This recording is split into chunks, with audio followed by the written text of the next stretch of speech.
দেখুন, ভারতের আইন অত্যন্ত শক্তিশালী।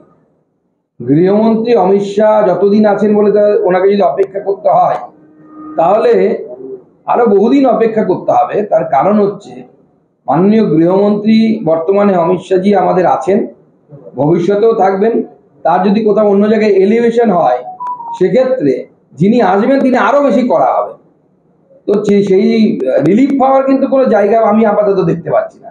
আগামী 30 বছর কেন্দ্রে বিজেপি সরকার থাকবে, এবং যারা এই ধরনের গর্হিত অপরাধ করেছে, আমার ভাবতে অবাক লাগে, এরা নিজেদেরকে মানবিক বলেন, বাঙালি বলেন।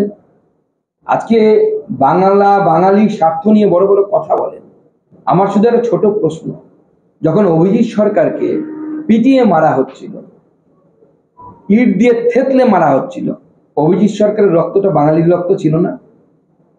পরেশ পালের হাতে, বা যারা পিটিয়ে মেরেছিল পরেশ পালের সাথে, তাদের হাতে যে রক্তটা লেগেছিল লাল, সেটা কি বাঙালির রক্ত নয়? নাকি তখন বাঙালি সব পিছনে চলে যায়, সামনে রাজনৈতিক স্বার্থ এবং রাজনৈতিক হিংসাটাই শুধু চলে আসে?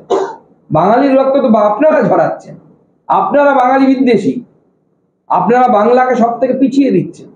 যে কোনো জিনিসে কোনো একটা প্যারামিটার নিয়ে আসুন। এই লাস্ট 14-15 বছরের সরকার হতে চললো, কোন প্যারামিটারে বাংলাকে এগিয়ে নিয়ে গেছে? চাল উৎপাদনে আমরা এক সময় প্রথম ছিলাম, এখন তৃতীয় চতুর্থের দিকে।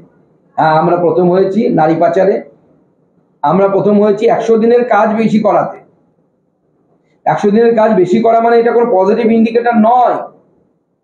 আপনার হাতে, লোকের হাতে ভালো কাজ নেই বলে 100 দিনের কাজ তারা করার জন্য লাফিয়ে লাফিয়ে পড়ে।